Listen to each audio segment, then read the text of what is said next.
understand this idea of home and this place where you go back and you just feel calm and collected and safe, where there's that rock, like the abuela character. Even if she's not family by blood, she's family by community. That's definitely something that we have experienced in the past 8 weeks. We are not family by blood, but we are definitely family by community. So today is a little sentimental for those reasons. Hey, interracial relationships, that's one that we haven't gotten either. Would you mind expanding on that as well? Yeah, I just think that within the people of color community, I don't know, there's hatred toward other races when you're trying to build yourself up because each of us get put down in our own type of way. And so to try to bring our own selves up, we put down each other. And so I think that's definitely seen when Benny is falling for Nina, but the dad doesn't want that just because he doesn't understand his struggles, even though he's gone through his own and he practically kind of raised him in a way. So just I saw that a lot. Mm-hmm. Yeah, specifically, I think we don't often talk about anti-blackness in Latinx communities. And so, like, it's not made apparent if Benny is Latinx, right? I mean, I guess it does, because, like, you're an honorary Latino. Yeah. But there can be black people who are Latinx, so that's, like, a nuance that I didn't know was going to happen. Yeah, hey, Well, and he wasn't black on Broadway. So I saw it on Broadway, and I was telling him the plot tonight, because he sometimes can't follow quick musicals. And I said he's white, right? He's a different race, he's not Latin. And then when I saw it, I was like, oh my God, it's so much more powerful here. I thought that was a really cool choice. So Debbie, yeah, we're talking about interracial relationships and Latino and the African American community and the fact that it's not discussed. Yeah, I believe we spoke the first day about colorism within groups of minorities, and the fact that before I came here and I didn't get to see In the Heights on Broadway, so I had to watch it at the Performing Arts Library in New York before I came, and I saw that Chris Jackson, who was in the workshop that I watched, was very fair. He's like, compared to most of the people that were on stage, he kind of fit in complexion-wise. And growing up in a neighborhood in North Philadelphia of all Puerto Ricans and being the only black family on the block, I'm very aware of, and just being dark-skinned in general, I'm very aware of colors. It might not be a thing for y'all, but it's a thing for me. Like, I'm very aware of color. I'm very aware of colorism. I'm very aware of colorism within the black community, within the Latino community. Even I live in Washington Heights now with Dominicans, and when people walk up to me and start speaking Spanish because I look Dominican, but I'm not. You know what I mean? So I'm very aware of that, and I'm glad that people are. I had a young man at one of our high school matinees ask me about how it feels to be a man of color and be in the Latino community and not be recognized as a minority or as an equal. And it was great because his teacher said that they're experiencing that here in Dallas. She said that her students, she's a Spanish teacher, and they're experiencing that kind of racism and discrimination amongst minorities, which is the craziest thing. So I'm glad that people are starting to unwrap that, layer of the show. Yes. That's something though that, because I'm from a big family, I'm from Puerto Rico, and that's an issue even within families. It doesn't matter. We're all Puerto Rican in my family, obviously, but I have cousins that are as dark as Benny's character, and I'm one of the lighter ones.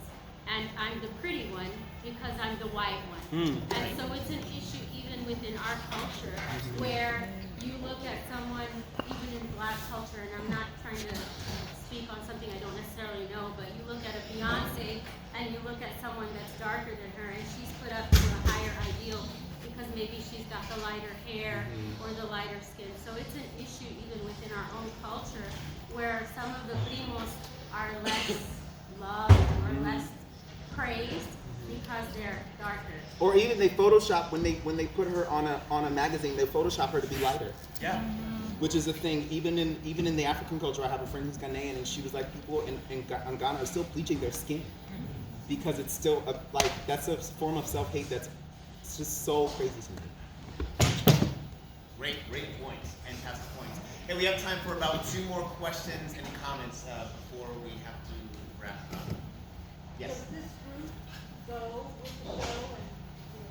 No, this production is from Dallas, for you all. After tonight, this is broken down. Everyone goes in their separate lives. About 8 of us are local. The rest are New Yorkers. Some of us were raised here and then are now New Yorkers. And Los Angeles. So yeah, the Dallas Theater Center produces shows for Dallas only. We don't tour anywhere unless it's a co-production. And this is one that was made for you all. Yes. Can I ask you guys to talk a little about the choreography? It Oh was my God. really incredible.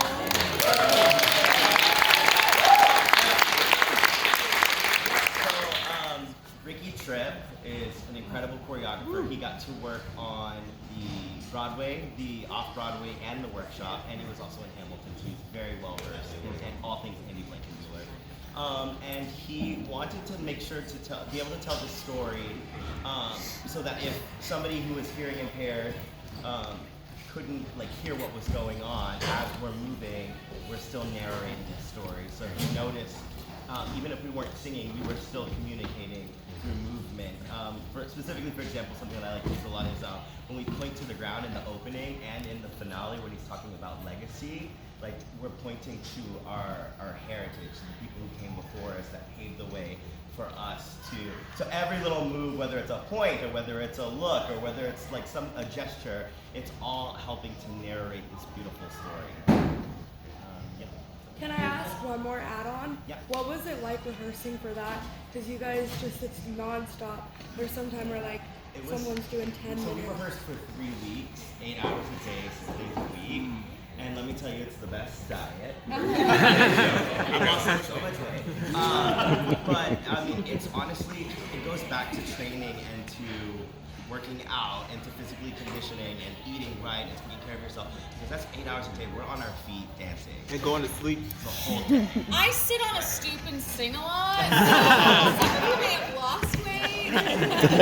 All the great Puerto Rican food and all the gatherings and all of the time we've spent together building our little family, I've gained a few heights. Likewise. Going off that, I feel like a lot of people don't realize how much intellect dancers need to have, because Ricky can teach you movement and you can do copycat, but that's not what he's asking you to do. He's asking you to internalize movement and to be specific about your intention. When you look at someone, it has to mean something, because looking at someone can mean a variety of things, but that's not what he was asking you to do. But what looks good on your body is not going to look good on my body, and that's something I had to learn, because hip hop was way over there. I grew up with salsa, that's what my family taught me when I was little. So this, to me, I had to pay attention. And I remember I would be in the weeks just looking at everyone, I'm like, damn, they're so good. How do they pick it up so quickly? And it was because they internalized what it meant to look at someone a different way in their own viewpoint, if that makes sense. Notice how they put me in the very back. Yes. How much work did you put in your character studies in order to be able to produce your character? And how intensely did you do that? How was your process? Growing up Latin helps. Yeah. it's in our blood. It's in us. And still training and still doing the homework of I mean, we got together, we had platter parties, my grandma cooked a bunch of Puerto Rican food and we all bonded over that and shared stories of our families. Day one, we sat together, didn't know each other, and bared it all. Who we were, what we're excited about with the show, where we come from, everything, very important line. And it really helped us kind of know where everyone was coming from and on their journeys and their points of view on life and things like that. So that also had a really big play in it, but a lot of it, helped. I'll say personally, this is my first leading role. So I am usually cast as a dancer, and for me, the role of Benny was very important. Looking at someone who is trying to get ahead and trying to leave behind stereotypes and what people see and what people think he is capable of and what he knows he's capable of. So a lot of things that Benny was experiencing in his story, trying to get Mr. Rosario to see him, trying to get him to take him seriously, trying to move up and be yo, I can work the radio, yo, I can do this. That's been my fight for the last couple years, yo, I can do more than dance. So I brought a lot of that, and I talked to James about that, our director, James Vasquez, and he was very helpful in helping me fine-tune those little nuances and trying to be like, oh, I can relate to that. So my process was very personal. And we have one last phrase from Talia. Oh, my. Yeah. Okay. So, I don't know, did we introduce ourselves yet?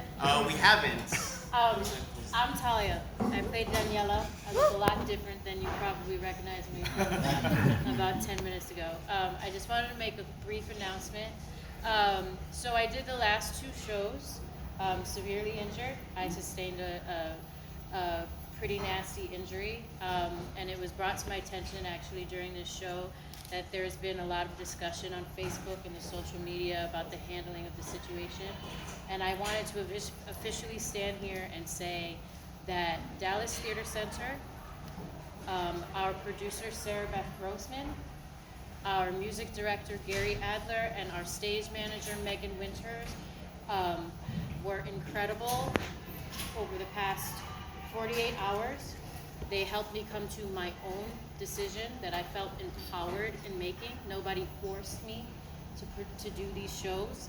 And while it's incited a discussion that needs to be had amongst the actor-producer community, I want to thank DTC and of course my cast and everybody for their support. And I want everybody out here to know that Dallas Theater Center is an incredible company to patronize and to work for. And I'm so grateful.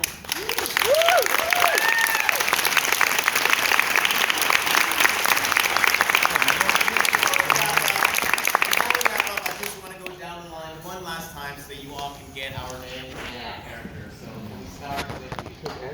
I'm Marina and I play Vanessa. Woo!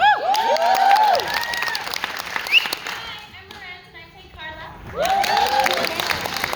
Everybody, I'm Emmanuel. I'm part of the ensemble. I'm Nancy Chicotin. I play Abuela Claudia. I'm Tracy Leas in the ensemble.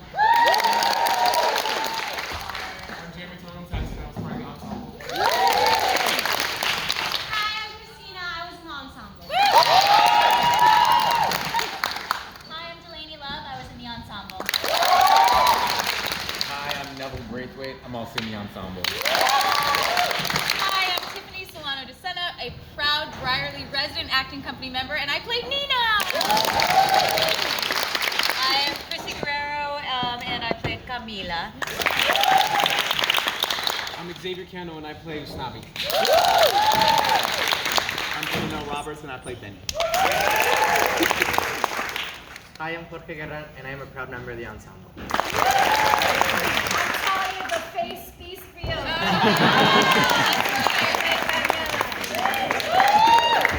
I'm Michael Anthony Sylvester. I am the dance captain, the fight captain, or was the dance captain, fight captain, and I play Graffiti Pete.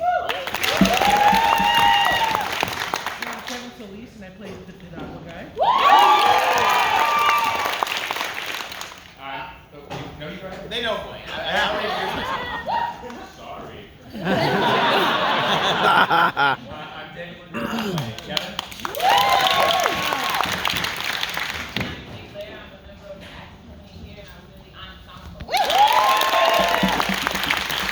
Before we leave, do me a favor, raise your hand if this is your first time at the Dallas Theater Center. Hey! Fantastic. Hey, we want you back. This is just a taste of what we produce here at DTC. We have a show that just opened at the Kalita Humphreys Theater called Anne, and then this winter we have a Christmas Carol which will be in this theater space and it's going to look completely different, so we want you back for that as well. Please know that we have a lot of discounted tickets through Today Tix app and other sources. Teachers and students, you get $25 rush tickets. We want you to bring your friends and family because this, like I said, this is just a taste of what we produce year-round, and we want this auditorium this full for every single performance. Thank you so much for coming to our closing. And